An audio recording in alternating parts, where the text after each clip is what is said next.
এই গরমে প্রতিদিন বাজার যাওয়া সম্ভব নয়, আর উষ্ণতার পরিমাণ এত বেশি যে সকালের কেনা সবজি রাতেই শুকিয়ে যাচ্ছে, আর শুকনো সবজি রান্না করা যায় না।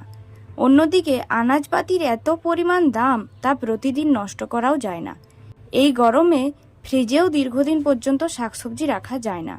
অনেকেই আছেন যাদের বাড়িতে ফ্রিজ নেই, তাই এমন উপায় বেছে নিন যাতে এই গরমেও আপনার শাকসবজি দীর্ঘদিন পর্যন্ত তাজা রাখতে পারেন। আপনি কী ধরনের সবজি কিনে আনছেন তার উপর নির্ভর করছে সংরক্ষণের উপায়। ঘরের তাপমাত্রায় আলু, পেঁয়াজ, রসুন ইত্যাদি সংরক্ষণ করতে পারেন। এগুলো চটজলদি শুকিয়ে যাবে না বা পচন ধরবে না। ধনেপাতা, পুদিনা পাতার শিকড় ছাড়াবেন না। এগুলো শিকড় সমেত অল্প জলে ডুবিয়ে রাখুন, এতে দীর্ঘদিন পর্যন্ত তাজা থাকবে। পাতাযুক্ত শাকগুলি খুব দ্রুত শুকিয়ে যায়। এগুলিকে তাজা রাখতে সামান্য বাতাসে ভরা ব্যাগে সংরক্ষণ করুন এবং শক্তভাবে সিল করুন।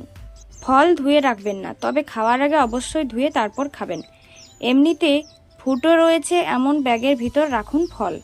সবজি ও ফলে সরাসরি রোদ যাতে না লাগে সেদিকে খেয়াল রাখুন। রোদ বা আগুনের কাছাকাছি রাখলে তাপে নষ্ট হয়ে যাবে কাঁচা জিনিস। সবসময় সবুজ শাকসবজি ছড়িয়ে কিছু দূরত্বে রাখুন, এতে শাকসবজি অনেকক্ষণ তাজা থাকবে। এছাড়াও ঝুড়িতে একটির উপরে আরেকটি সবজি স্তূপ করে রাখবেন না। শসা, ক্যাপসিকাম, ঝিঙে, বেগুনের মতো সবজি বেশি দিন তাজা রাখতে ভেজা সুতির কাপড়ে মুড়িয়ে রাখুন। রসুনকে তাজা রাখতে হলে পাটের ব্যাগে ঝুলিয়ে রাখুন, এটি রসুনকে দীর্ঘ সময়ের জন্য সতেজ রাখে।